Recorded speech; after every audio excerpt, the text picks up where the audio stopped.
First to say first, hi Alcon, congratulations on being first. Hello Just, hello Laser, hello DT. Ohaku.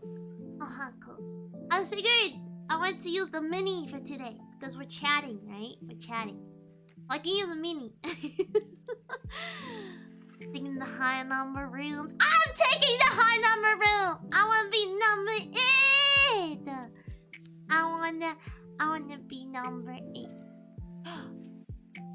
You guys do your homework? Did you do your homework? Teddo isn't with us, so you can say it. You can say it if you didn't. He won't be able to scold you. Did you do your homework of watching the show? Did you do your homework of watching? Da da da da da da. Oh. The HO! Did you do your homework? Dayo, of watching the HO? Did you? You did not. I'm disappointed in you. No, I'm joking. I understand not everyone has the time. It is an 8-episode show though. We are going to be talking spoilers though today. I'm definitely gonna be talking about spoilers.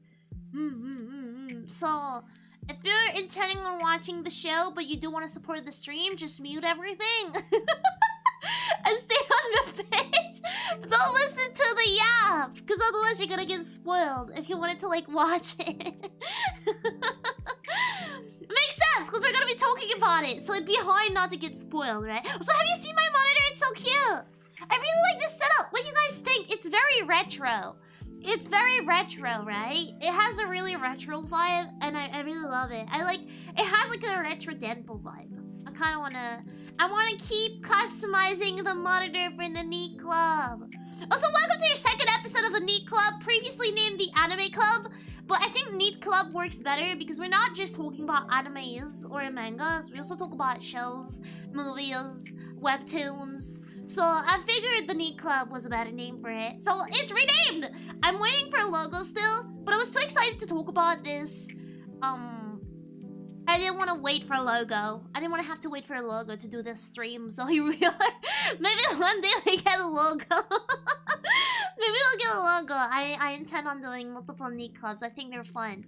To talk about.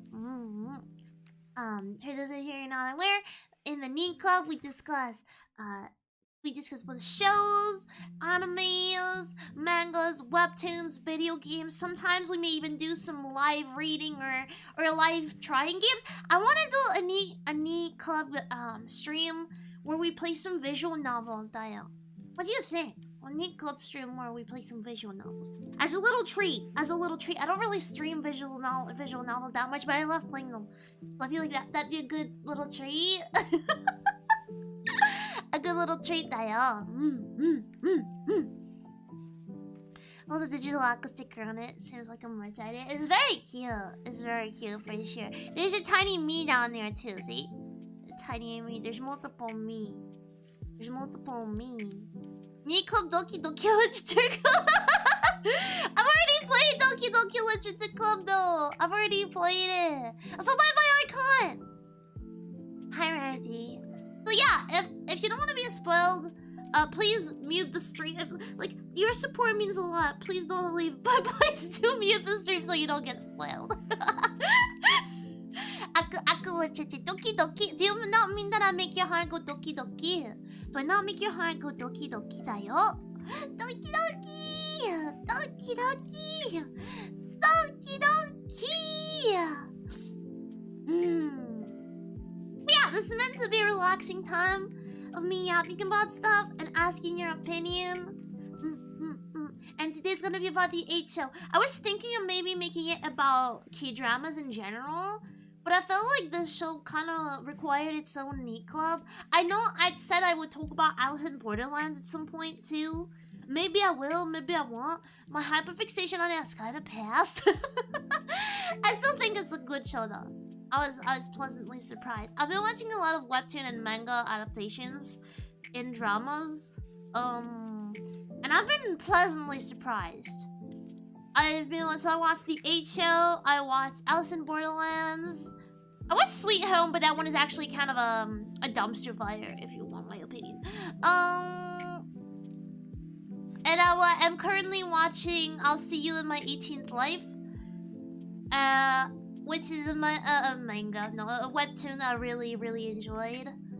And I didn't know they made a drama adaptation of it, but they did, and it's kind of nice. So I could play a mod of the DLC or the Plus Edition. I haven't played the Plus Edition, only the base one.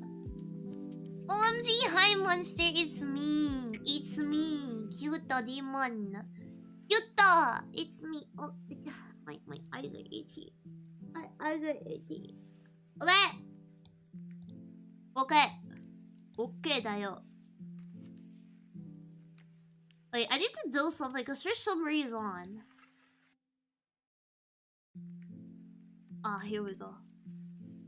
It works. It works, だよ. Okay. I'm trying to get my I'm not used to doing points anymore. Okay. Plus Edition does that if you chase me most of the time. It'd be just a massive replay. I think a DLC mod would be a better option. Can we get an Aku mod? Can someone make an Aku mod? I want to be in DDLC. Please put me instead of Natsuki. Wait, no, I would leave too early. Well, I guess instead of Monica. I should be put instead of Monica. Yes, you should love me forever and ever and ever. Anyway, the HR! The HR dayo! Do you know the HR? Who has watched it? I know a few people did. I don't know Axel did, but no Axel can't be here today. I don't know if anyone else has watched it in the chat. It was your homework. How dare you not have done your homework? But the HL. The HL is a drama adaptation of the webtoon Pie Game and its sequel Money Game. So it's a webtoon and its sequel, and I think there's a third one that's called Fun Game, I think, or Funny Game or something like that. I don't know. I haven't read them. I've started reading Pie Game because of the show, but I haven't read them yet. Yeah, it's an adaptation. Apparently, from what I've seen online and what I've read, it's not fully... I mean, as any adaptation, right? It's not the exact same. So, I'm not going to be able to talk about the webtoon itself. What I do think, though, is that... the adaptation really actually brings something to it. I feel like it makes it... It makes the message in it stronger. I haven't read the webtoons, so I don't know how they do it. But the general message in it feels much stronger due to it being a show adaptation. It works really well. And I'll explain why. This is my thesis for today. I think the adaptation is actually kind of amazing. And I'll explain why. I'm trying to find my PowerPoint thing again. Oh my god, it's so annoying. Okay. It's a little different to the webtoon, but liked it. Oh, okay. So do you recommend the webtoon to someone who has watched the show, or would it be too samey? I've been starting reading it, but I'm curious what you would recommend to the other acolytes. Oh yeah, do give the stream a like, guys. It does help out a ton. You don't know the HL? Well, I'm gonna talk about it, so it's okay. Again, this will be spoilery, so please keep that in mind. I will be actually going through most episodes and my thoughts on them. I just realized that my notes are in my phone and I'm using my phone for tracking. But it's okay. I'm gonna go off of what I remember I wrote. Because I wrote some notes while watching. Because I was like, oh, this is so interesting. This is so interesting. It was a really interesting show. Okay. So, first thing I want to say about it immediately is that it looks similar to some other stuff, but it's completely different. I know a few people, and me included, were reminded of the platform when they watched it, as well as Squid Game. But the webtoon actually came before Squid Game came out, so it happened before Squid Game. I guess the resemblance with Squid Game can be seen, but it's entirely different, completely different. Not like the only two things I would maybe three things is that there's money involved, it's a general game, and it's a Korean thing. And that's about it. I think it's just because the general style kind of felt like it. Okay, no, the other thing it has in common is liminal spaces. The show uses liminal spaces a lot. Like, the whole vibe is completely off and liminal spacey. You know what? I'm gonna explain really fast what this show's about. Let me go back here. So, the H.O. is the story of dudes who, at least for the main character, I guess he's the main character. It's kind of hard. It's kind of hard to decide he's like really the main character in the show because he isn't fully, you know. But okay, let's take it back from the start. My PowerPoint agrees to work with me. So the H.O. is the story of a dude. He's in debt and he gonna jump off a bridge and meet Truck-kun, right? And as he is about to do so, he receives a message, and with that message, a lot of money on his bank account. And then he keeps receiving messages that form a sentence, and with each message, lots of money on the bank account. And the message is like, hey, we would like to buy the time that you lost. So they want to buy the time he was ready to renounce to by jumping off, right? And he takes that limo and gets into place, and they're like, hey, pick a number. There's a game, there's rules, and you do the game. And if you don't want to do the game, you can leave with money. It's okay. Bye-bye. And so he decides to do the game. He decides to do the game. And he gets in, and it's like, he picked a number between 1 and 8. He picked 3. And that is the number of his room in the game. So he gets in, and it's like this giant place that has like a fake pool. Everything is fake. Everything is fake. That's why I say it's very liminal spacey. Everything feels very... Pure isn't really the right word, but everything feels too clean. And there's like this pool-looking place, but it's actually just a light shining on the fake pool to give the impression that there's water. There's like a fake... there's like fake food, fake everything. Everything looks really fake and liminal spacey as fuck. The lighting is very liminal spacey. So, yeah, and then there's 8 apartments, and he's in apartment 3, and he's gonna have to play the game with the other people in the other apartments. So that's like the basic, very basic pitch. And that's why people can compare it maybe to Squid Game, because of like the fact that it's kind of, it's like a show, right? It's like a show. There's money involved. But that's, yeah, windows are TV screens. Yes, the windows are TV screens. The windows are TV screens. That too. So he gets in the room, windows, TV screens. And I'm actually, so since we're doing this right now, I'm actually gonna boop a recap. Let's do a recap of every episode. Let's look in detail about every single episode, and let me open my recap window because I do need a recap window, or I won't be able to remember everything. I can't remember everything like that. Oh no, I lost my mouse. I lost my mouse. Oh, it's back. Okay. So I did you kind of like the gist of the first episode. I wish I could show you guys the opening. I really wish I could, but I can't because it's probably gonna get me copyright. Maybe not strike, but copyright. You know, copyright, not strike, but the other one, claim. Because they use a well-known music, but then they remix it, and it really adds to that uncanny liminal feel. It has some Dempa vibes. It's not Dempa, but it has some Dempa vibes in the opening. The opening is really fucking weird. I really love it. It makes you feel really uneasy. It makes you feel really uneasy. I definitely encourage you to go watch it, even right now if you want. Go check it out. It starts out normal, and then it's just super fucking weird. I don't know, it makes me feel really uneasy. I don't know about you guys. I don't know.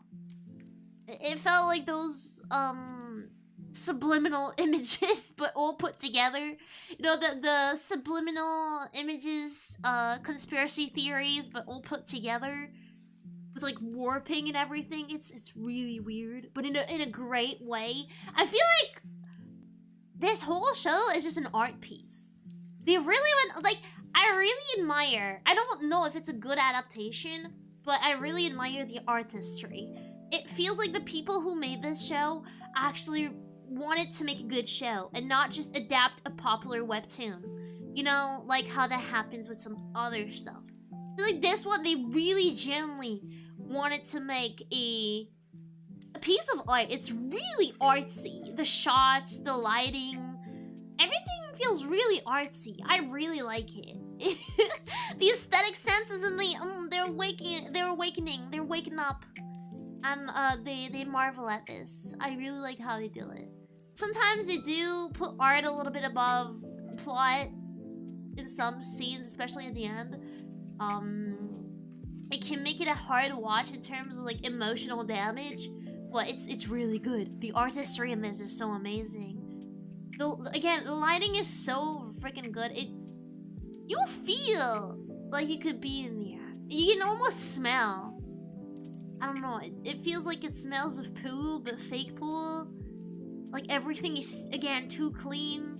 You know? They really put you in it. Anyway, I said recap. I said I would recap on that. Hi, Has. Ohaku, Has. Hi. Ohaku. So, first episode, as I said, a dude has been conned by one of his friends. One of his friends was like, hey, you know, as a small salary man, we don't make much, but I've invested money and I've tripled it. Now the person who's invested the money, they got so much more money. And you should give me your money so I can invest it for you. And you give more money and I get a little bit part of it, right? But then that friend, he doesn't reply anymore. And when he does reply, it's to tell him that he's a pigeon, that basically the money's gone.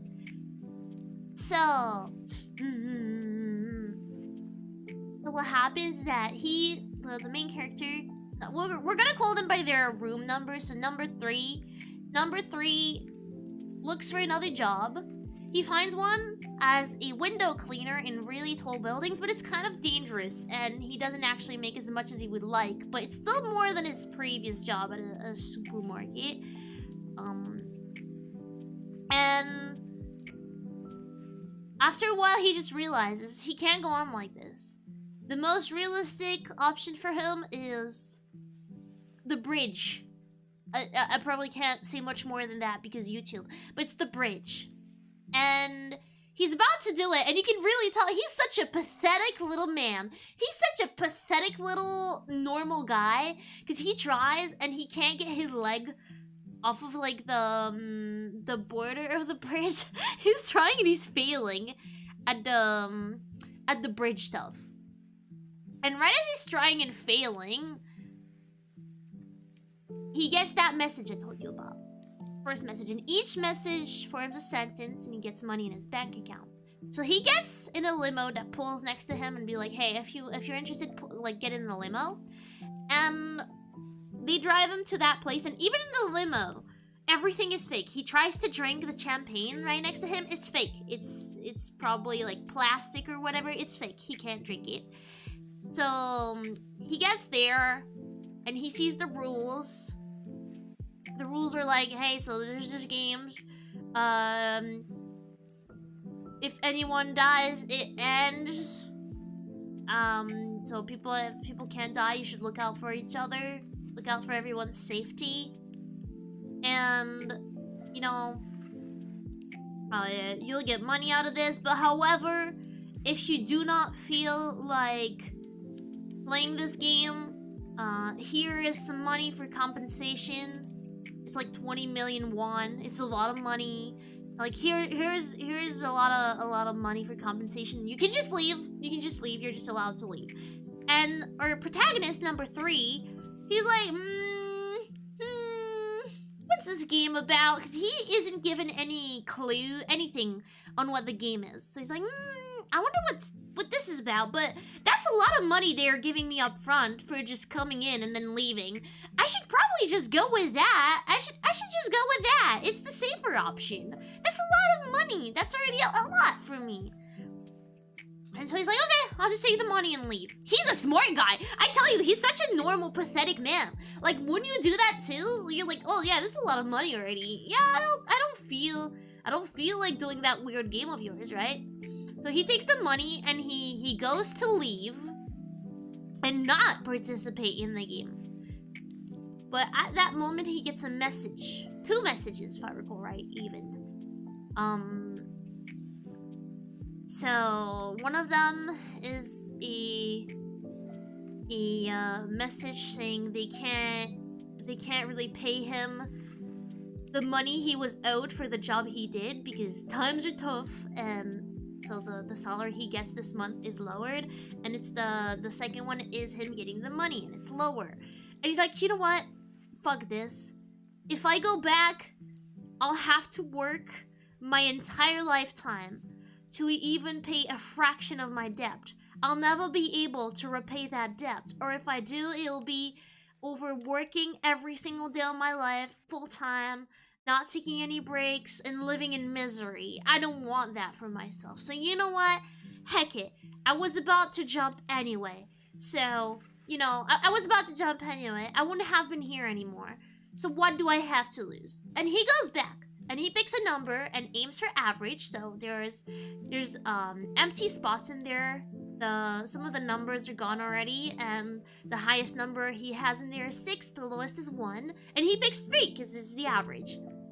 And he gets in behind the curtain. The door is closed behind him, and boom, he's there. He gets in an apartment, realizes that the card with the number corresponds to the number of his apartment, which is number 3. And when he gets in there, he looks around and he realizes the windows are fake. They're just screens. And it's kind of like a really empty room. It has this like dashboard thing, this like screen thing. And there's a compartment under the screen that opens with a rule book and some clothes. And so he reads the rule book.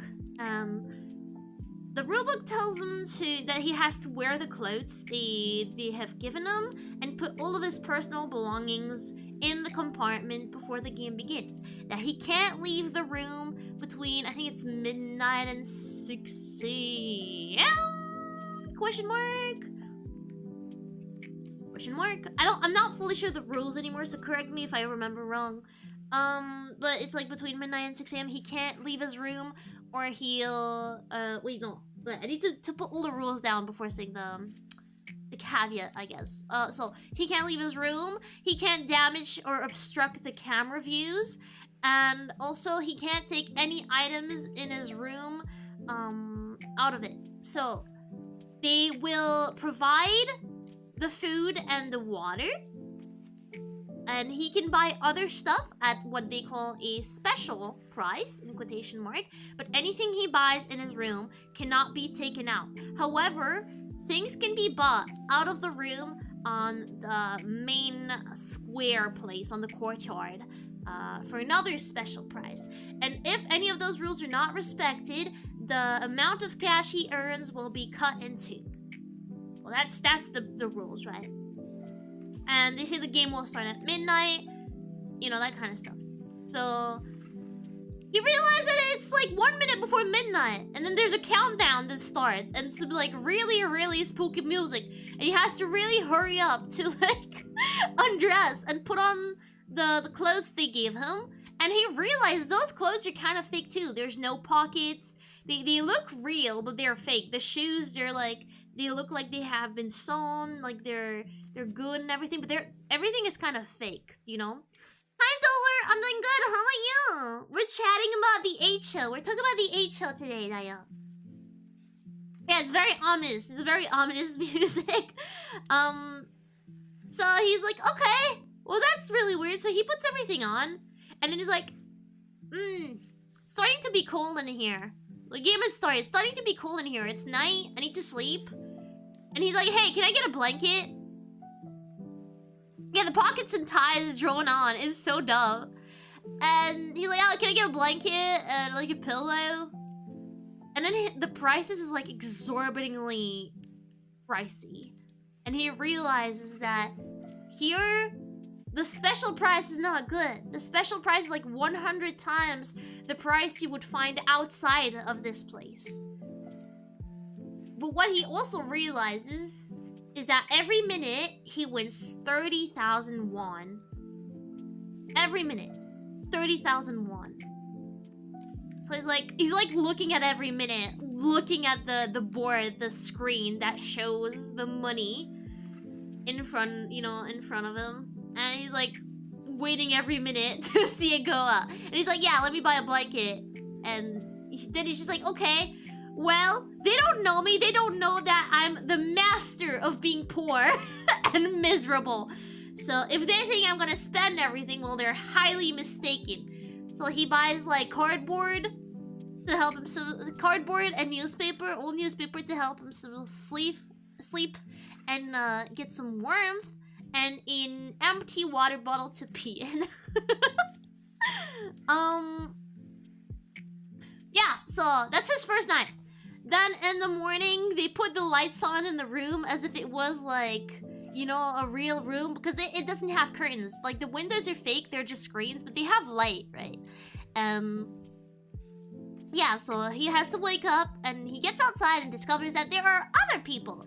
And of course, each of them are tied to a room. They're very different people. I'm not gonna necessarily like explain all of them in great detail yet, but there's like this sporty loner girl, this number 2. There's number 3 is there a guy. There's number 4 who seems like a very enthusiastic girl but kind of pouty, popular girl. There's number 5 who seems like very much a mediator, calm person, very kind, and who seems to want to ease any conflict. There's number 6 who looks like big type of like big strong guy who's not super nice, kind of like bully type. There's number 7 who looks really analytical, and I love number 7 and my favorite. There's number 1 who is a guy that also looks very pathetic. He has a limp. And then there's number 8, who is a cuckoo. She comes in and she's wearing her stuff, but also she's showing her bra. She's a little bit cray-cray. Hi, Sorbet. Hi, Sorbet. It is a sad, it's a terrible, terrible show, but in the bestest way. So they meet each other, and they, they get to, like, name each other by their room number. They try to, like, understand how buying stuff works. They decide together that they'll buy like stuff on the courtyard, and they test it out with a pack of cigarettes, and they realize that they're buying it with... Oh, I should have mentioned. I forgot to mention. Stupid of me. So when they get in, there's a big giant screen on the courtyard with a timer. The day before, it showed 24 hours. And in the morning, it already shows 35 hours on it. So it's the time they'll stay here for the game, right? And so again, every minute, everyone makes money. So you want to have that time last as long as possible, because apparently it can go up. So they decide to try out that special price in the courtyard as well for items they can take out of their room and in the courtyard. And they realize that they can buy the items with the time that everyone has and not money. As a person with limp, I feel called out. Oh no, I don't mean people with limp are pathetic. I mean, number 1 is really, you can see he's like really shy, like puts his hair in front of his eyes kind of person. I really like him though. I really like him. I adore number 1, and he is one of the reasons why my heart aches, and we'll talk about it more later. But so they realize they can buy stuff with time in the courtyard, and so they decide to buy stuff for toilet and stuff for smokers, stuff for ladies, for like their periods, right, and stuff like that. They get all of that, and then they go on to their merry day. But then they're like, man, we still haven't gotten food. This sucks. We still haven't eaten. We're kind of hungry, and everything here is fake. And number 8 is like, well, I've eaten. Have you guys not eaten? And they're like, no, what do you mean? How did you eat? And she's like, well, I got delivered 12 platters of food in my room and 12 water bottles. So I ate a little bit of each and then I left the rest. Yeah. And then they're like, what do you mean? Don't you think those were not for everyone here? She's like, oh, you think? Oh, oopsie. Oopsie doopsie. And she is genuinely that kind of person. She's like, oopsie, my bad. And she's like, well, I used all of the water bottles to wash myself. I'm like, what the fuck? What do you mean you used all the water bottles to wash yourself? She's like, yeah, I washed myself with the water bottles, but there's food left. And they're like, okay, can we go in your room? It's like, I don't know. Maybe.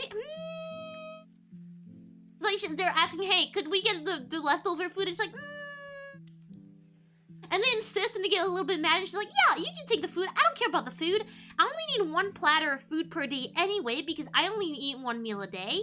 And then they're like, wait a second. So there's only 12 platters and we're 8. So that's not 3 meals a day for everyone. If the upper, because they're like, oh yeah, we could just send the food to each other from the top to the bottom. But they're like, if the upper, how is it called? The upper floor people take more meals, like 2 or 3 meals, it means the one at the lowest floors won't be able to eat today. Like, oh yeah, that's right. We need to be careful about that. We need to make sure, like, you know, we do that properly. And number 7 is like, okay, let's go see in the room if you're okay. And they go in number 8's room to see how it works, to see if they can pass down the food, right, to everyone. And when they get in the room, they're like, what the fuck? The room is amazing. It's much bigger than number 3's room that we've seen yet. It's the only room we've seen, right? Is number 3. It's much bigger.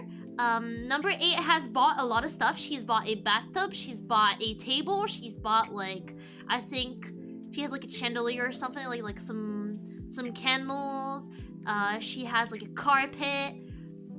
And then they turn their head to the right and look at her display screen. And they realize that per minute, she gains so much more than number 3. She gets so much more than number 3. And that's where everyone realizes that they don't all get the same amount of money per minute. Number 1 only gets 10,001 per minute. Number 2 gets 20,000. Number 3 gets 30,000. Number 4 gets 50,000. Number 5, you know, like number 5 gets 80,000, and so on and so on. So they realize that every time it's like the 2 number under them, addition together, make the money they get. So they realize that there is a hierarchy in the floors, and purely out of luck, there's some people who have much more money and some who have almost nothing, right? Like number 1. And boom, that's where the first episode ends, when they realize that. They're like, oh, what the fuck? She's actually like above us. She gets the food, she's the one who sends it down, and she has so much more money. So yeah, that's the first episode. Hi, Mississippi! How are you doing? How you doing? So that's what happens on episode 1. Second episode, number 7 is like, hey, okay, so there's that rule of us not getting the same amount of money, and I wonder if there's some hidden rules. And the time keeps going down, right? And each minute they get money, but they want to see if they can go up with the time. And they decide together that they'll try to stay as long as possible to get money. And as, like, I'm trying to remember everything, so give me a second. I'm gonna read for a second, because I need to remember, like, some specific plot points. But at some point, the time is starting to go down by quite a lot, because Miss Floor 8 is buying shit in the courtyard, mostly clothes, for herself, with everyone's time. So everyone goes crazy because, like, they're like, oh my god, there's only like 15 minutes left or something. Oh my god, what did you do? What did you do? So they're not even in here for 24 hours and the time is already almost done. And number 8 is like, oh, giggly. She's like, ha, don't worry, I actually found a way. to buy us time. Haha. And then there's like only a few minutes left, and she's like, yeah, you just need to go up and down the stairs. I noticed that when we did that earlier, the time went up. So they all start running up and down the stairs, and that indeed buys them time. So they realize they can get more time by running up and down the stairs that lead to all the different floors. There's a lot of stairs, right? It's a really massive staircase that, you know, connects all of the apartments. They're like, yeah, we can get more time, let's go. And then, so they decide to make 2 teams. Okay, initially, they all run down and up the stairs to try and get some time. But then they realize that they get really tired and that they're all really hungry. And what they decide to do is split into 2 teams. One of the team is running on that day. Everyone gets 1 meal. But the leftover meals that weren't taken, so there's 8 meals taken, there's 12 platters. So the 4 other meals are shared by the team that... The leftover meals are shared by the team that ran that day, and the other ones just rest. And then the next day, they switch. It's the other team that starts running and eats more platters, and the other team rests. So let's call it Team A and Team B. So they do that, except number 1... After a few days, like one or 2 days, he can't take it anymore. He has a limp, right? It's really hard for him to do his part. Getting up the stairs is a massive thing for him, is a massive effort, and at some point he falls. And number 6, the big bully he is, goes and steps on him. He looks like he's about to help him, but then he just steps on him. It's like, do your fucking work.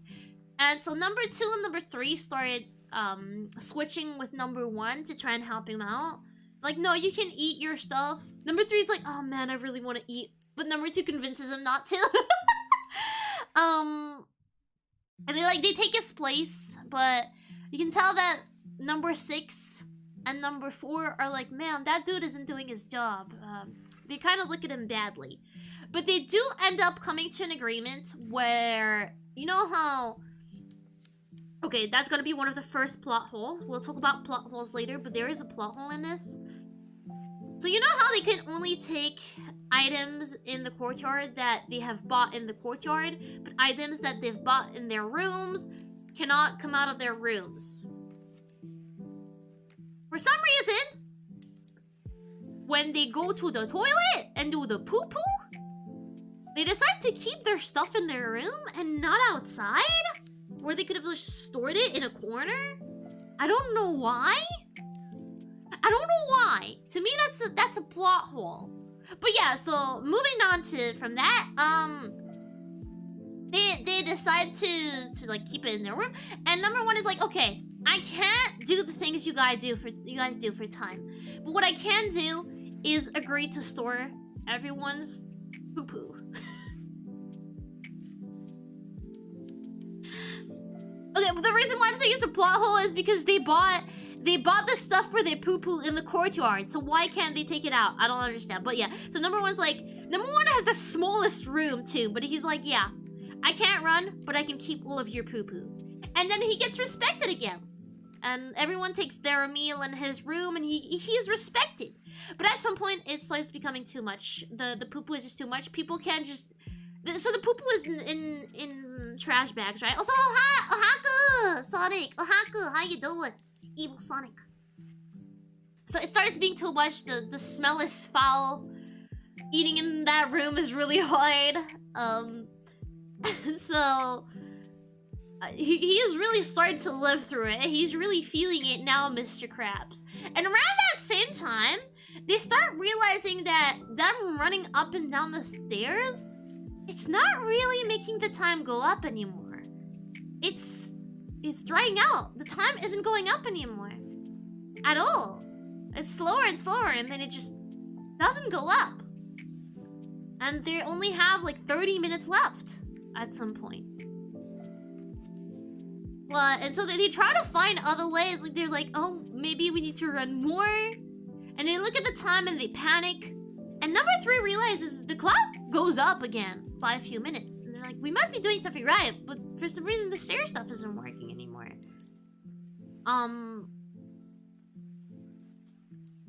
So... They're like, what do we do? And they go down, and number 2 and number 6 have a fight, a big fight. They fight each other. They're really angry because one of them wants to like pull for something. I don't remember the exact reason of the fight, but they fight. They punch each other. They're at each other's throat, and boom, time goes up by a lot. And so they realize conflict makes the time go up. And number 7 reminds them this is a game. This is a show. People are watching. And what's more entertaining than people fighting each other in such a setting? And so they understand that the reason why the time goes up is not because they were running up and down the stair. The secret rule is not that you need to run up and down the stairs to get more time. The secret rule is that you need to keep the audience entertained to get more time. Which means that as number 7 says it, I don't remember if it's that episode or the next one. Number 7 says it to number 3. He says, hey, this means at some point there will be violence. We want to keep it away from that as long as possible. We want to find as many ways we can to distract the audience as long as possible without violence, because as soon as the violence starts, it will only escalate. Because as soon as the audience see violence, more violence in this, they won't want anything else and they won't be entertained by the small stuff. So we need to keep away from that for as long as possible, because otherwise it's gonna escalate too quickly and it's gonna cause trouble. And so they're trying to come up with ideas, and I think that's already episode 3. So they decide to have a talent show. Hi Yager! They decide to have a talent show to keep the showrunners and audience entertained. And they all show a talent, so some of them it's number 7 actually sacrifices his dignity by playing the flute with his nose. Number 6 does like a strength show. Number 2 does a martial art plus strength show. There is someone that does singing. Number 8 does smicks. She's like, oh yeah, I'm good at it. And she's like, let's pick someone. And number 3 really thinks he's gotta get picked, but he won't be. And it's number 6, and they do the dirty in the room, and that makes the time go up by quite a lot. I think it was like 60 hours. Number 1.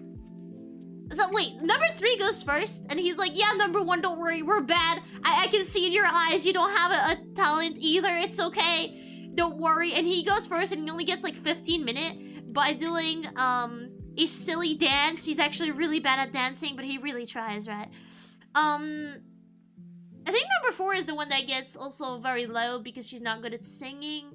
Who was it?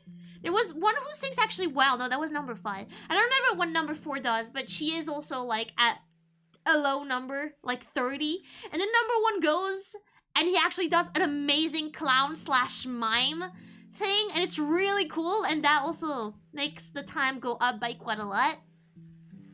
So they did the talent show, and it's like, yeah, we got more time! Except, now it's like, oh shoot. Number 3 is like, oh shoot, I did very bad at this. I did really bad at this, right? Oh no. I'm a target now, because now that they're not running up and down the stair, there's no reason for number 1 to keep the poo-poo in his apartment. Especially since it's so small and smelly. So, what do we do? Number 1 shouldn't be having to do that. And they try to have number 8 keep the poo-poo because her room is the biggest. So they say, okay, let's have a vote. Number 7 explains to number 3 that he thinks people are gonna vote for number 1 because they like to keep the status quo. But there are like sides creating. So number 6 and 8 convince number 7 to vote for number 3. And number 4 convinces number 3 and 2 to vote for number 8, and I think they can also convince number 1 to vote for number 8, and someone abstains. So number 8 ends up being the one decided, and you see 7 like fearing, because yeah, so they decide to have the poo-poo in her room, except she doesn't take it, and she doesn't send the food anymore. She keeps them starved for like, I think it's an entire day or 2 days. She keeps them starved. Like, oh, hey, you can have some food after a while. And they, like, they apologize. And then, you know, like, they realize. It makes them realize. You can't do anything against number 8. Because she's at the top. Even though she's a cuckoo lady, she's completely crazy. She's the one with the food. She's the one with the money. She's the one with everything. And we can't do anything against her. Like, okay, well, let's have everyone keep their poo-poo in their own room. Let's just do that, right? Let's just do that. Let's just do that. You know, that's what happens. So that's the start of episode 4. So they go and they apologize to her, but they don't like grovel. And number 7 is saying like it's really important that they don't grovel before her, so she stays at their level yet, because even though she knows she has the power, she still respects them, right? So it's a way of saying, hey, we've decided this, we should have told you more about it. But they don't grovel because they don't want her to be in a position of power yet. So next they decide that to keep getting the time to go up, they're gonna have to start playing games. And one of the first games they decide to do is, was it truth or false? Stuff like that. And then they decide to do the King's game. So if you're not aware, the King's game is so people get a number randomly, and then there's a person that randomly is king, and he or she can decide that people do stuff. So the person picks a number, the king picks a number without knowing who's the number, and tells them to do something. Sometimes with another number, usually with another number. So they decide to do that for a few days. There's some frisky stuff going on, you know. There's some penalties. And then they decided that to make it more interesting, they should get a taser. And when someone doesn't want to do the king's order, they tase them with the taser. So they do the king's game for a bit, but they realize it's always number 8 and number 4 that get the king's roll. And it's really weird. And they realize that they're cheating. They're actually coating the king ball in a certain, like, kind of glue thing that they can feel because they know where to look, so they can grab it in the box. So they try to take them, you know, take them in the act, tell them to stop, because number 4 is the one putting the glue on, and she's easily intimidated. She does stop. And this time around, it's another person who's the king. Don't tell me who, I don't remember. They tell number 8 to do something, and number 8 doesn't want to do it. And so as she is about to get tased by, I think it was number 7, number 6 gets in and beat the shit out of him. He's like, no, you won't tase her. And that's where the power dynamic starts. There is no longer equality between them. Now there is truly like a hierarchy. Because yeah, she avoided the punishment for not doing the king's game properly. So yeah. Okay, sorry. So that's kind of what happens.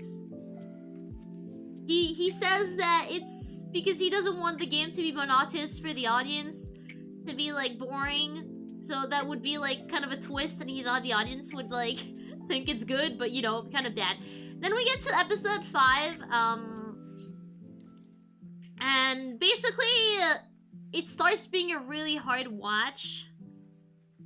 It becomes so hard.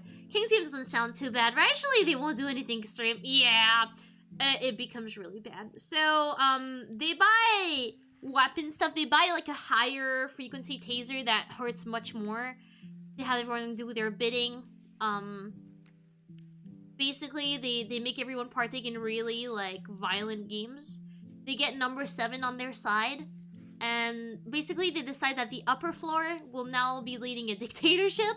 So what happens is that if they want their meal, they have to earn hours on the screen by doing games.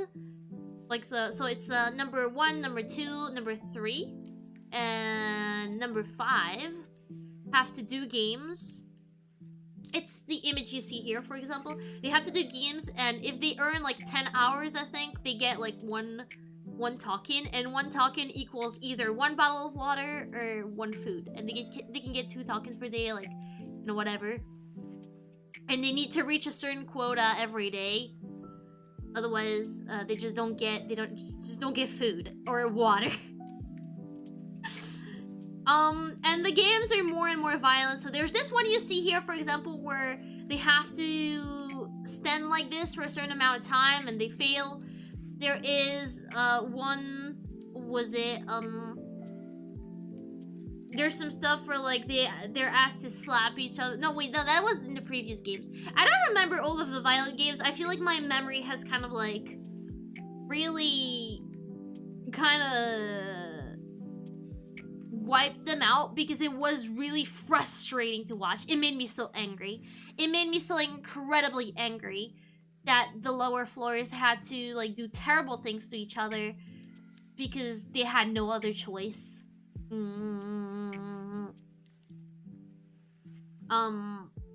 So the number 6, number 8, they also break the device in their room that lets them buy things, so they can't buy anything. They lock the courtyard, so they can't buy anything from the courtyard without them knowing. They do a bunch of stuff where basically it's prison, it's jail, right? We're back to frickin' society. We're back to capitalism, where the people above, they hold all the power, and the one down there, they just grovel and they do their task. And you see like the upper floors, they're all in number 8's room, enjoying their time, eating fancy food, wine. They're just relaxing, and the lower floors are doing like those terrible, terrible games. They're not like super like deadly or anything. They're just painful. You know, it's like it's really hard on them. I don't remember exactly which games. Don't ask me. You'll have to watch the thing for that. I remember they're really hard watch though. It basically kind of becomes torture. At some point they try to go against it. They try to, you know, revolt, but number 5 caves in when she gets like given more tokens. But it doesn't like work.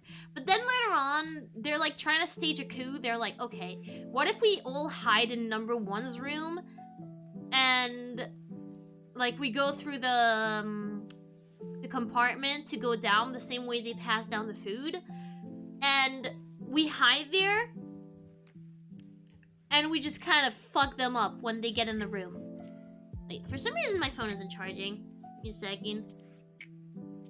Oh. So they're like, yeah, why don't we do that? And number 7 is like, we can hear. I don't know. Okay.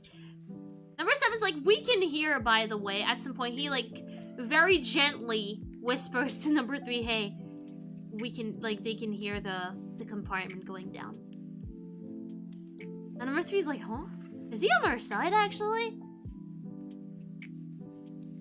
And as a matter of fact, yes. Number 7 is on their side. He takes out the batteries out of the taser. Doesn't say anything that he knows about the coup. And when they do it, they manage to get the upper hand on number 6 for a second. And they try to I think number 8 tries to tase them, but of course she doesn't manage because number 7 took the batteries out. And so number 2, who's really good at martial arts, she beats them up. Everyone is tied up in their room, can't leave anymore. All the upper floors. And number 4, except for number 7, I think, is allowed to kind of roam free because he helped them. And so number 2 is like, okay, we have a lot of time left because of all the games we did. I think we just let it go down, and when that time is gone, we leave, okay? I'm like, okay. So initially they wanted to go to 1 million won for number 1. He was the one who asked. They were like, hey, number 1, until when do you want to go? Because he's the one that, you know, gets the least amount. He's like, okay, I want to get 1 million. And now they're like, okay, let's just, you know, let's end the game at that point. And number one, I'll give you like what's left. I don't care. When we get out of here, like, we'll manage. We'll each get a little bit of money out, and we'll give you like the difference between what you have and the million. It's okay. I don't want to be here anymore. And so they decided to go with that, right? And number two gets really dictatorship about it too. She's really, really serious about being like very careful with everyone. So it's like, okay, you get water, you get stuff, but we never untie you. You stay in your room and you can't move, and I'm not letting you out of there. And, you know, they decide to like take number 8's room for themselves to like hang out in during the day, stuff like that. Except at some point, number 5, she goes a little bit crazy. She's really gullible. She feels really bad. So number 5 used to be a nurse, and she feels really bad about seeing those people tied up.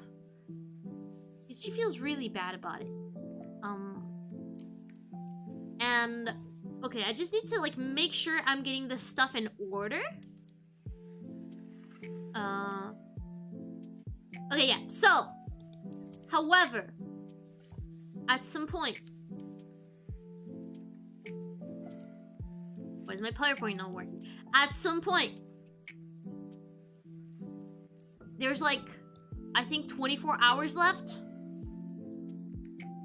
And in the morning, they go to the room to... Yeah, okay, no, so, okay, my bad. So, there's like around, I think, 13 hours left or something, just one night and a little bit of hours in the morning. And they're like, okay, let's go to bed. And they go. And when they do go, they're like, okay, well, we'll see each other tomorrow and it'll be over by then. But then they wake up in the morning and the time went up. And they don't know why, because they didn't do anything special. No one has done anything special. Everyone is still tied up. No one has done anything special. So, why did the time go up? And they don't understand. And then the next day, the time went up again, by a lot. And when they get to number 4's room, they realize that she has a missing teeth. Someone pulled one of her teeth without anesthesia, without nothing. She couldn't see who it was. And they're like, oh my god, what happened the day before then? And they realize number 6 actually got his toenails removed as well. And again, he doesn't know who it is.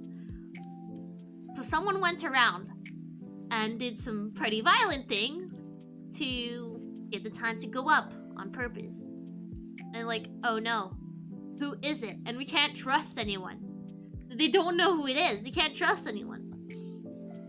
So the time has went up. They're all against each other. And number 6 manages to kind of like soothe number 5. He makes her think that he likes her. He's like begging her to untie him because he's hurting. He doesn't feel his like body anymore. He's really like he really plays up the sad. He knows that he's manipulating her. She's a really really fragile person, and he knows it, and she's full of empathy, and he manipulates her, and she unties him. She unties him, and of course he unties all of his other friends, so number 4 and number 8, and they go crazy on all of the other people. They beat them up with, you know, baseball bats. They tase them. They like bunch of stuff like that. Very fun stuff, which does remind me, I just remembered one of the games they were playing before they got, like, you know, tied up and everything. One of the games was, for example, a really violent hide and seek, but they had baseball bats, tasers, and a spiky whip. And the goal was to seek people, find them, and they're only found when you hit them. So they kind of, yeah, they're kind of crazy people. And that one is the hardest watch. I remember, like, really wincing at it. And I'm a big horror fan, so I watch a lot of, like, stuff that's, you know, like, a bit graphic, stuff like that. I don't think what's so uneasy about it is the violence itself, with how you have learned to know these characters, you feel so much pity for them because they already were in shitty situation. They try to get out of it, and they're back to a shitty situation that they can't do anything about. Or not much, at least. We'll see with the plot holes. There's some stuff they could have done, but... So, there's not a lot they can do about it, right? It kind of is shitty. It's shitty for them. You just feel really bad about it. You feel incredibly frustrated that it's the fucked up people who get... By sheer luck, because those apartment numbers, that's luck. You picked them by luck. They didn't know that was apartment numbers when they picked them. So, by sheer luck, they picked the numbers that would put them above the nicer people. Though no one is completely nice, and we'll see. We'll see that in a second. So, yeah, so they got untied and they start beating everyone up. They run the people, so they round up number 1, 2, 3, 4, 7. They tie them up, and they put number 5 on the side. They're like, "Hey, we'll spare you because you were nice. You untied us.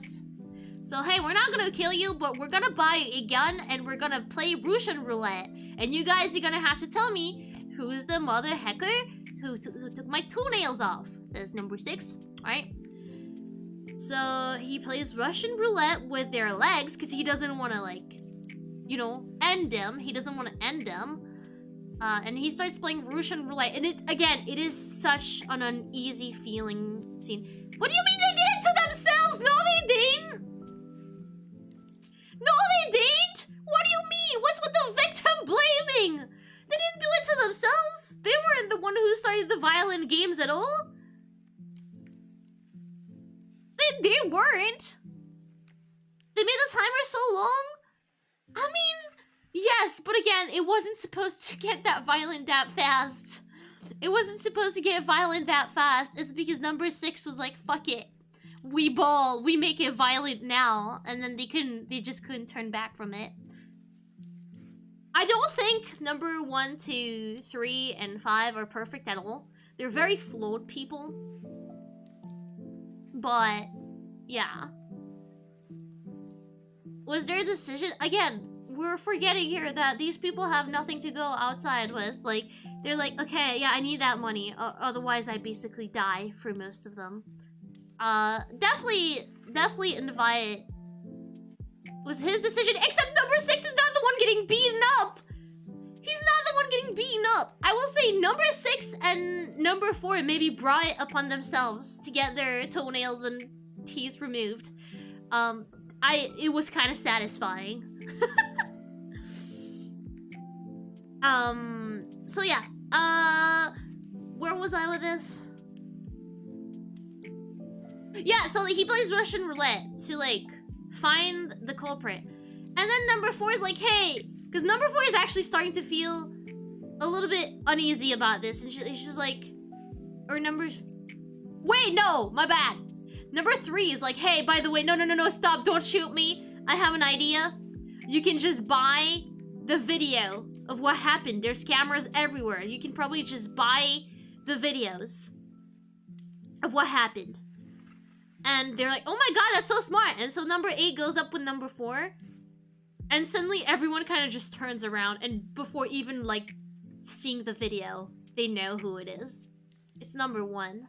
Number 1 is the one that made the timer go up. And indeed, the video does show number 1 making the timer go up. So we learned that number 1 is actually a failed comedian. He has a limp. He has a daughter that he really cares for, but they don't have money. Yeah, it's simple in elimination. I was wondering if there was a twist to it because it seemed too simple. So he really needs money for his daughter. His daughter is really sick, and the hospital won't take her in because they don't have money. And he really wants his daughter to be okay. So he decides to try and get insurance money from dying. So you can see he's really scared. It's such a terrible scene. It's such a hard, like talking about it, I get tears in my eyes. I get teared up. He's like talking with one of his comedian friends and he's like, hey, here's the contract, the thing, give it to my wife. Tell them I was working away. Tell them I got a big opportunity somewhere. Like, just tell them I got a big opportunity somewhere. Don't say anything. And I'm gonna go and go meet Raccoon on the road. And so he's like limping on the road, and he's trying to get hit, and he's just not getting hit. So many cars like passes by him, and they just don't hit him. And he's about to get hit by a limo, and the limo stops in front of him and is like, "Hey, get in." So yeah, he was trying to get life insurance for his daughter right before he got in the game. It's so sad. It's so sad. And so yeah, that's why he did everything. So he's like, "Oh yeah, I really wanted my million." So I really wanted for the time to go longer because you guys get so much and I get so little. And number 2 is like, "But we would have given you the rest, you stupid mother hacker." We would have given you the rest. So you know,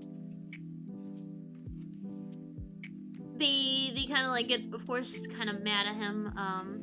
They, you know, like number 6 is about to go and be kind of super violent, and suddenly, all of a sudden, very unexpectedly, I was at least not expecting it at all. Number 8 comes and just like I think she hits him with a baseball bat. She hits number 6 really violently in the back, and she breaks his back. And she's like, "You're an infirm now. You weren't funny anymore. You're too violent." And she just puts him in his room. She just puts him in his room, and she's like, "Yeah, your back's broken now. You're too violent. It's no fun. I, however, have a great idea to have fun and make the timer go up," which is what you wanted, right, number 1? And she gets really fucking psychopathic, where she decides to put number 1, 2, 3, I think, and 7 under a very, very illegal thing. A first-of-a-kind scene thing on a show. You know that Russian experience? It's basically a war crime.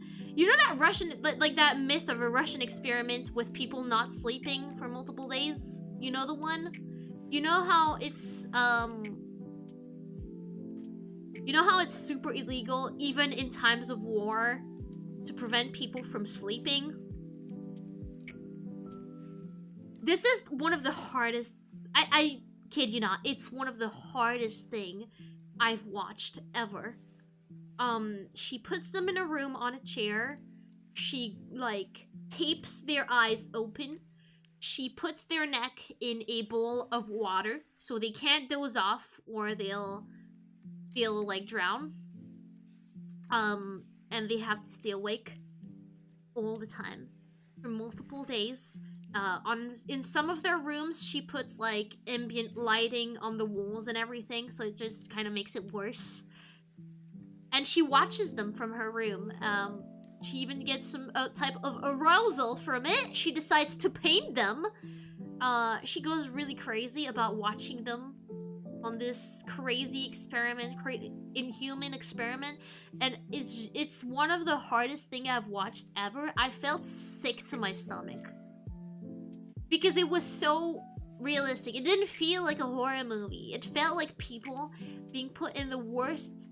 Oh yeah, you're right. It's not tape. It's metallic thingies. They can't close their eyes at all. I thought it was tape. No, you're right. It's metallic thingies.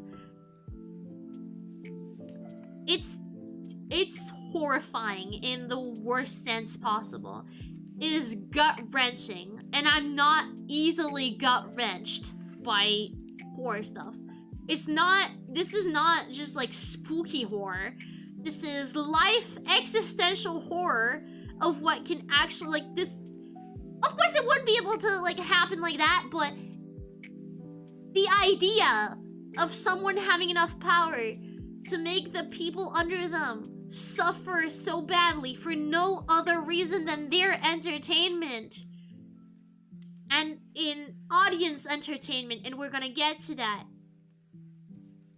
is so fucked up but real. And you know what makes it more fucked up? And again, I'm gonna get into more details about it, but it's the meta.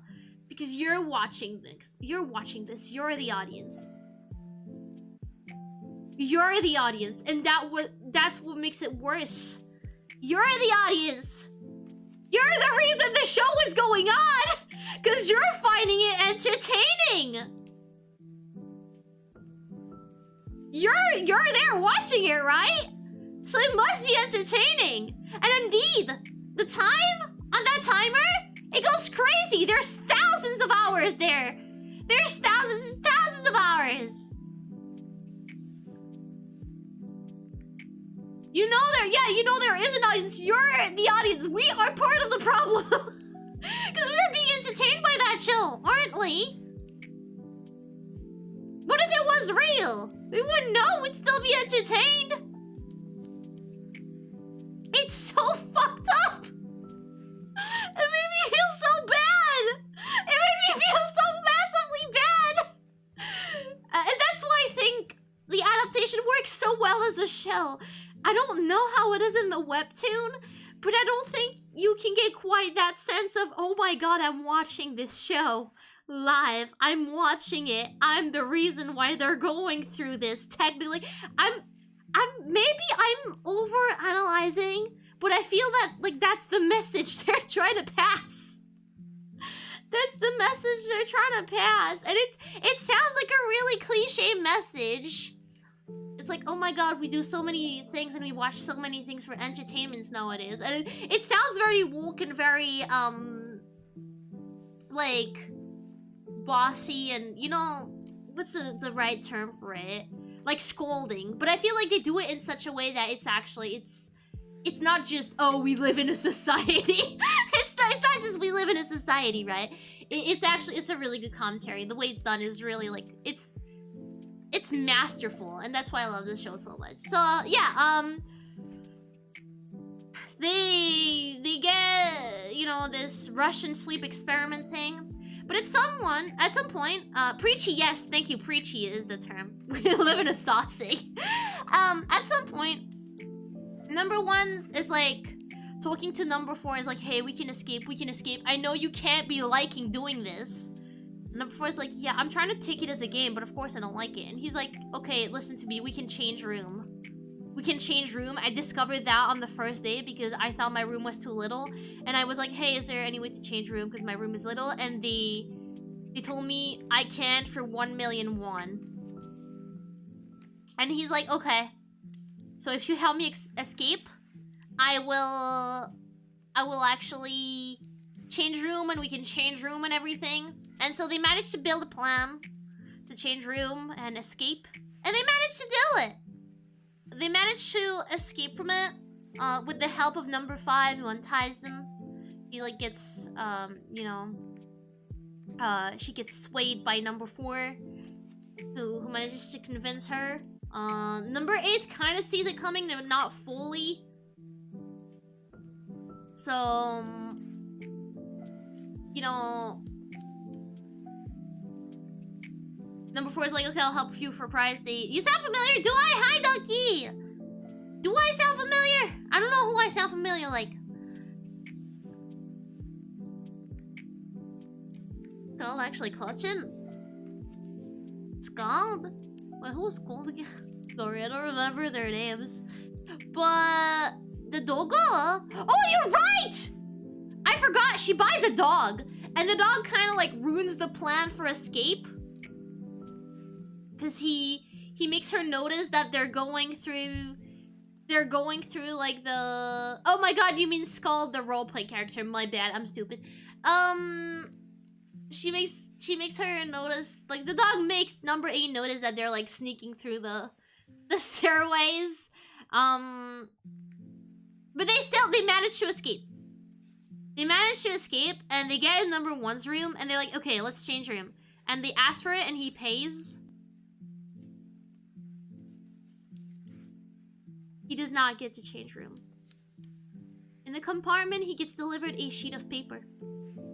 The sheet of paper is to change rooms. To change rooms, you have to pay a certain amount of money, which is much more than 1 million. You would have to stay thousands and thousands and thousands of hours in there. More than thousands of hours to get that amount of money. You can't actually change rooms. I mean, you could, but you would have to stay there for like multiple years. So he just wasted 1 million on trying to change rooms. And he can't.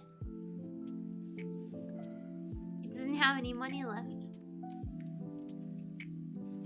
Doesn't have any money left for his daughter. And oh, it was a billion, my bad, not a million. It was a billion. It was a billion. It was a billion one. A billion, not a million, my bad. So he wasted all the money he got in the show so far.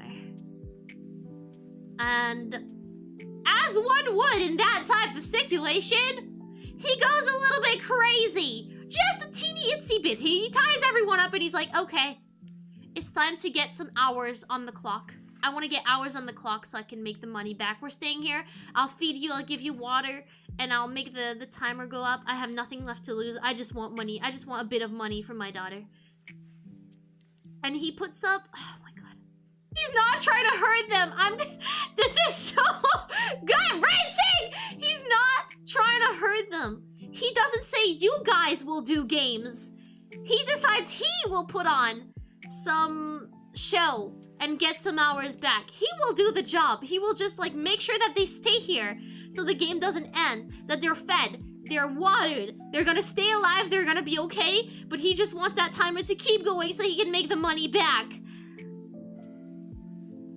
And he puts on a show. So a reminder, he has a limp. And he's like, when I said failed comedian, he also worked in a circus. And he was a clown in a circus. Yeah, touche, okay, he ripped out one tooth and a few toenails. That's not that bad, right? Compared to what he experienced with those tooth.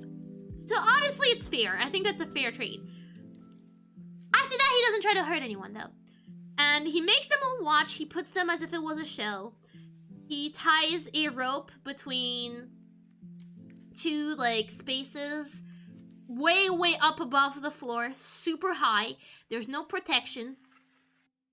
There's nothing. And he starts walking on that rope with his limp, walking from one side to another to get the timer to go up. He almost falls at one point, but he manages to go back up. Then he goes one way, and then he starts coming back the other. He sees the timer and he stops in the middle of the rope and he starts jumping on the rope as if it was a trampoline, and he jumps higher and higher and higher. He's like imagining himself jumping above like the tall buildings in the city, you know, being above all the, like, the rich people. He's like jumping above and above, and he's jumping higher and higher on that. It's like an elastic rope, and he's managing every time to catch himself on it, but he jumps higher and higher until he reaches the projector that like shines the pool light that we talked about at the start. And he realizes where it is, and he has to grab onto it because he can't go back down like properly, right? He grabs onto it and it starts giving up, and you have like all the audience under him, like the other apartment people. They're all screaming, shouting at him. They're saying, oh my god, stop it, stop it, stop it, stop it, we'll give you the money, please stop it, it's so dangerous. And he's like, I don't know, like over 10 meters above in the, like, on the ceiling, and it slowly starts to fall. The projector slowly starts to like break, and then he falls on the ground and it starts a fire, and he breaks a lot of stuff, and he is on fire and he's dying. And the people in the apartments, they're trying really hard to untie themselves, and they do manage, and they try to save him. They go in the fire, they try to pull him out, and they can't do anything. All they can do is like try to spend the time, but there's so much time. They try to buy like super expensive stuff, it doesn't work. Number 3 decides, hell to the money. I don't care if my price is cut in half. I want to save him, and I want this to stop. and he decides to destroy all of the cameras he can see so that the audience can't see anymore. And yeah, we can't see anymore. The screen becomes dark and the game ends, but number one dies. There's no time to save him. He's dead. So after that, the last episode, they all have went back to their lives because if someone dies, the game stops. And you know, the camera's being stopped as well. Stop the game. And they do get their money. Number 3 gets like half the price. Number 3 gets half the price because of, you know, hacking up the cameras. And he decides that he's paid his debt. He has too much money. He doesn't want anything to do with that money. He's really depressed, but he thinks number 1 should have proper funerals. So he spends a lot of his money to make giant billboard announcements saying, "This is number 3. I am looking for the other number. Funeral for number 1." And every, like, number 2, 3, 4, and 5 meet up at the funeral. They show up for number 1. To do like a proper funeral. Number 6 sent flowers. Number 8, they don't really hear about her anymore. And number 7 doesn't show up, but they hear that apparently a guy with glasses went to the family of number 1 after learning his story, right? Because the other apartment number, they know about his story. And he gave a massive amount of money, enough money for a lifetime, to the wife and the daughter, to make sure they were okay. Oh my god, I wanna cry. And yeah, so they hold that funeral, and that's kind of just how it ends. They don't even have a photo of him. They have to like make him be drawn by someone to have a photo, you know. And number 7 meets up with one of his like partners in business. He was a show script writer, except he was trying to write things that were realistic and not just mindlessly entertaining, and people were not okay with that. And he decides to write a script on what they lived and pitch it, and it works. And then the dude he's talking to is like, "Oh, hey, you've been to that show too." And then he's like, "Haha, that was a joke. I don't know if he was serious or not." And then he goes, "Haha, maybe there could even be a sequel to this. This is so good." I don't know. I don't think there will be an actual sequel, but the thing I think they're trying to say in this is that, yeah, this is the show we're watching. So it's basically kind of confirmed. We may not be watching it in real time, but in the show's lore, we're watching something that happened and we're being entertained, and we try to keep, like, we keep watching. Which scene? It's an after credit scene. It's an after credit scene. Number 7 meets up with like an investor, and he pitches him a script that is based on what they lived in the apartments. And it gets accepted, and that's what we're watching. Because it's called The HL. The script is called The HL. And that's why I was like, oh my god. And that's where the show really tells you, yeah, you're complicit in this. You're complicit in this. And it just sucks. So, yeah! And that's how it ends. Lots of emotion! Massive recap! This took me over an hour to talk about. But yeah, so that's like the whole show. As you may have gotten, I've talked about most of the stuff I want to talk about here, but as you may or may not have understood, this show is both humor and horror. It starts very funny, like how the audience would live it, where it's very entertaining. At the start, it's really funny to like see number 3 like be like, yeah, I'm king of the poor. You can't beat me at the poor game. I want to play super cheap stuff, and I'm gonna make do with it. And he's like, oh yeah, how do we try to make the time go up? Oh, maybe I should do a mukbang ASMR. And he gets super close to the camera, and he starts like trying to eat his meat and like smiling, and he's so awkward, and it's so fucking funny. It's like, it's one of the funniest scenes of the show. Where he's like, yes, let's try mukbang ASMR. Hello everyone. So I guess everyone likes mukbang, so here we are. This is like, and he talks about the food and he does that, and then he realizes that it doesn't work. and he gets interrupted in the middle of it by number 7. It's really funny. It is so funny. So like the first, I want to say 3, maybe 4 episodes are really funny. But then very slowly and insidiously, we live through the same thing as them. Where the games they do and the things they do to get more time, it very slowly becomes more messed up. A little bit more violent, and then a little bit more, and then a little bit more, until it's just torture. It's just like keeping them alive, but they'll be alive, they'll be fine in the end, but maybe not mentally, even physically they might not be okay. Number 7 gets shot in the leg. And from the humor and the laughs, it ends up feeling so uneasy and gut-wrenching and terrifying and disgusting and frustrating. It made me angry, sad, and terrified, but not like in a I'm scared for my life, but in a oh my god, my stomach is spinning because of how horrible it is that they have to go through this. They're like, the way they make you empathize with the character is so good. They're so good at this, and again, there's so much artistry in this. It's amazing. Hustle until you're here to ask if you're hiring. Yeah. Number 7 really got the best ending, I guess. My stomach was turning so hard. It was such a hard watch. I felt so bad. I felt so incredibly bad. It was like existential crisis. It was really good. So yeah, my overall thoughts on it and trophies. I love the meta. I love the fact that we are the audience. We're included in the show, which makes you feel even worse. I love the liminal and artistic decisions. I love the liminal feel of it, from the opening to the sets to the shots to the musics. The musics like really drive in that weird liminal aesthetic so much as well. They did such a beautiful job on packaging. And hard watch.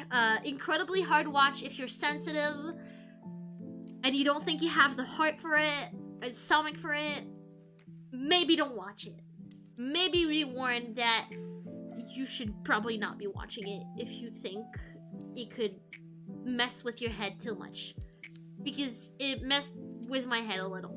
I was okay with it. It's not the first thing I watched that is like that, but it messed with my head a little, and the 7th episode. So there's 8 episodes because it's the 8 show. See the artistry! Oh my god, the artistry! But the 7th episode, the one with the Russian sleep experiment, is really, really, really hard. Like everything up like from episode 5 to the end is hard to watch. I think even episode 4 was already like on the limit. But episode 7 specifically is so fucked up. It's a really incredibly hard to watch. Just be warned of that. I'm sure some people have seen much worse. To me, it's not the content itself that's hard. It's not the Russian sleep experiment itself that's hard. It's the context around it, the reason why it happens, the way it happens so naturally, the way we're kind of complicit in the show's lore. Yeah, it's what the content means. It's the psychological value behind it that really makes it a hard watch. And it's watching these people, you like, even if they all have their flaws, the only characters I truly liked were 1, 3, and 7. 2 annoyed me, 6 hated, 4 annoyed me, 5 annoyed me, but not in a way where I can still empathize with them. Like, you've watched these characters go through one hardship, find hope in the game, realize maybe it wasn't so pink, but that they could maybe make it work if they had all worked together. But no, then you see them lose that hope and everything escalating into shit, and specifically escalating into bad things for the one that were the nicest, even though they were not perfect. Because number 6 is an asshole, and number 8 is an asshole. Both of these guys are assholes outside of there as well, not just in the game. And you're like, oh my god. Number 6 and 8 are like ruling everything. And all the other ones are living through such hardships and psychological damage.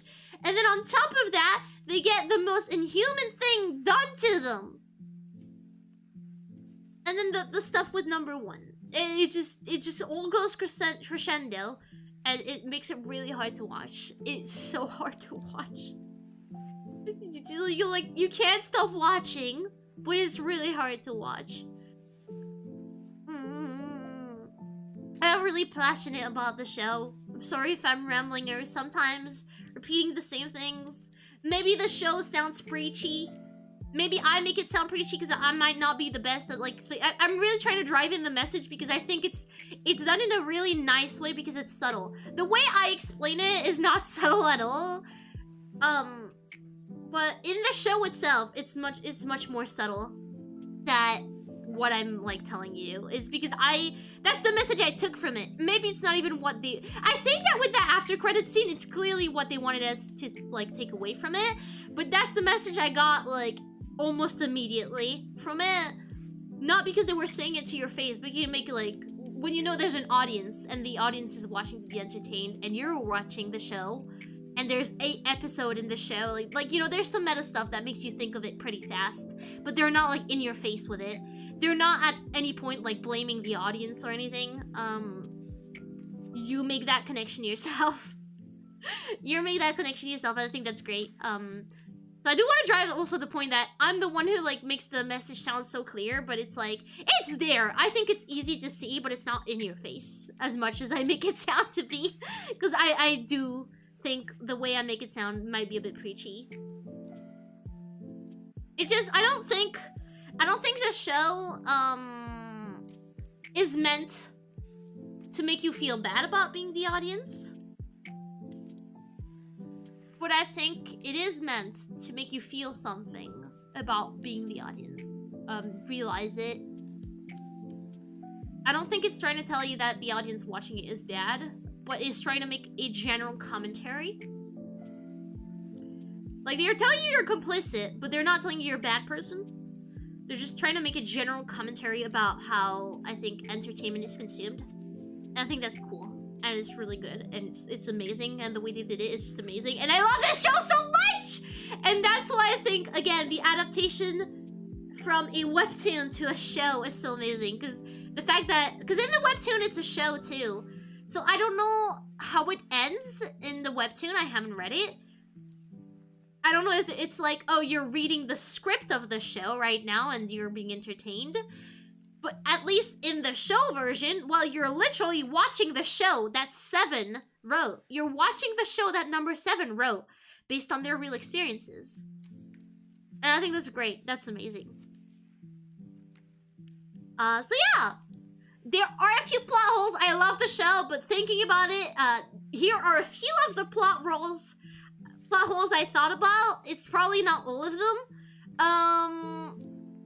First one I already mentioned. Why didn't they keep the room in the courtyard if they bought the bags for the poop in the courtyard and the buckets and everything?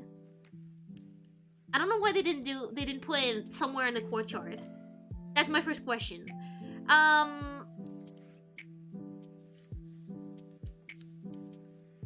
Second, why didn't second floor buy a weapon before the thing got locked? Because she could have. She would have had the opportunity to buy a weapon when she saw that number 6 and 8 were buying weapons. Like the taser. When the taser was bought, I feel like number 2, with the kind of person she is. She's a very honest person, but she is a very rough person. She's really good at martial arts. And she fights with number 6 quite a few times. They go at it quite a few times. As a matter of fact, so the reason why they discover that the audience needs to be entertained for the timer going up is because they fight. And the reason why the taser is brought up as a punishment is because Number 2 is asked to do, I think, hold number 6 hand or like kiss him, or I don't remember what, but they don't agree to do it. And number 8 is like, okay, then I'll change the thing, and as a punishment, you guys have to fight. And they beat each other up really badly, and everyone doesn't want that to happen again, so they get the taser as the punishment. So their fights are a lot of like, they're catalysts for a lot of things happening in the show. So I don't know why number 2 didn't like think of getting some kind of weapon for herself if something went down, because clearly it was gonna go down. And same for number 7. He knew violence was gonna happen. He knew it was inevitable at some point. He says it, at some point there will be violence, and we want that to happen as late as possible.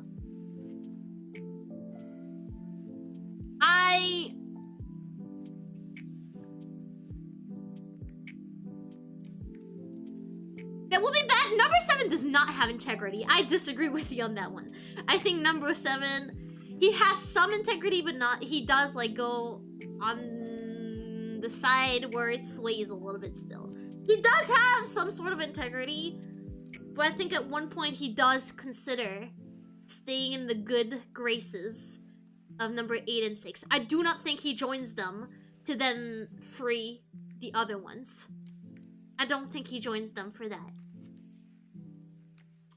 I do think he tries to be in their good graces. But I also do think that he is not on anyone's side, really.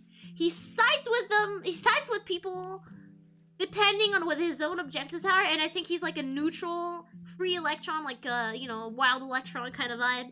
He does what he knows what's best for him, maybe the group sometimes, but I feel like he would have gotten something. But I don't know. Minor plot hole, could be explained by a few things, not as big as the poop thing. I feel like they could have bought their way out earlier. So, for a number like 3, 4, and 1, it makes sense not to want to buy their way out. You know, at the point where they tie up number 6, number 8, and number 4, it makes sense for number 1, 3, and even 5 not to necessarily want to go out because they still want the money.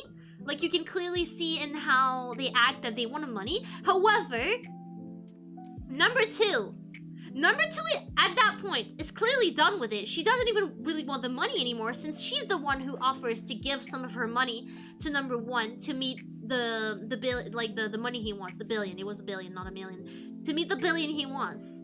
She's like, let's finish that time and we'll give you the money. So I feel like she's already kind of almost done.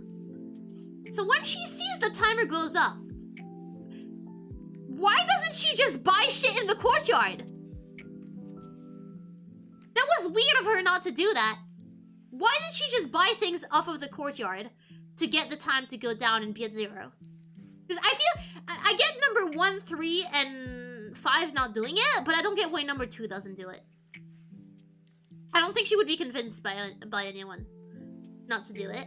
And the last plot hole. So when number 1 does in that 7th episode, his representation like falls, gets burned. He's miraculously still alive for a bit. Maybe he could be saved. And they do try to save him and they scramble around. I know they're in panic. But they scramble around, and I don't know if he can be saved or not, but they're in panic and they think he can maybe be saved. They try to do something. They're like, please end the show so we can get them, we can get him like an ambulance. Please end the show so we can get him out and heal him. Let's like end the show and try to save him. So they try to break the cameras. They try to like do everything. And I was like, please just buy a medic team! Like, it might not work, but like, to waste the time, can't you just buy a medic team? Can't you just buy a medic team to come and help him? Like, you could have bought that! You could have bought that! That would have probably cost all the time too, because I don't know where you live, but that's costly. Like, you could have probably just bought that. When did you do that? No, yes, number 8 is not doing this. Number 8 is having a lot of fun seeing everyone scramble around. So yeah. I don't know why they didn't do that. I guess maybe panic, but it's the first thing I thought of. It's the first thing I thought of. It was like they literally said, please end the show so we can get an ambulance. They literally say like something like that. Maybe not an ambulance, but they were like, hey, please stop the show. Please stop the show. He's gonna die. Please do something. Please get medical help. And I'm like, yeah, you can get medical help. You could get medical help by buying it with a time. That was like the thing that annoyed me the most.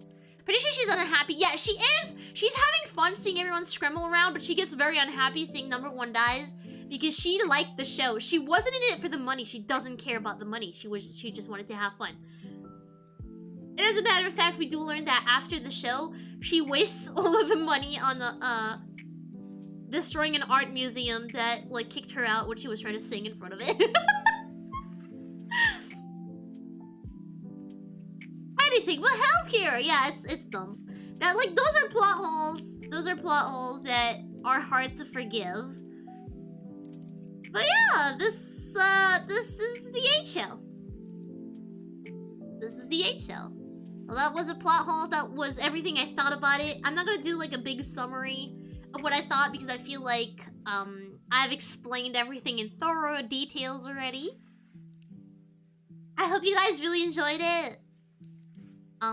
If you decide you want to watch it, I think it's worth it because I didn't go into all of the details either. I think there's a lot of things I didn't like talk about, but again, hard to watch, and only if you don't mind like having been told the story already. She does go to jail, yeah, I think. Yeah, absolutely. It was a great show. It was an amazing show. I'm glad you guys had fun listening to me yap and ramble about it on this NEET Club. I tried to have the NEET Club usually give you guys more input. So the last NEET Club was on Magical Girls, and I asked you about your favorite Magical Girl stuff. But this time around, I wanted to have you participate by either watching it or just participating in the discussion if you haven't watched it. So I hope it was interesting. I don't know if that's the kind of stream you guys are into or not. Do let me know if you enjoyed it. Do let me know if you enjoyed it. I think it was fun. If you haven't yet, there's only 80 episodes in the webtoon. It's pretty easy to get through. So if you're interested in that, I'm gonna personally read it. I actually rewatched the first episode with my dad, with Papa Aku Papa, but he didn't really enjoy it because I was about to rewatch it a second time with him if he wanted to, but I guess he did. I guess he did.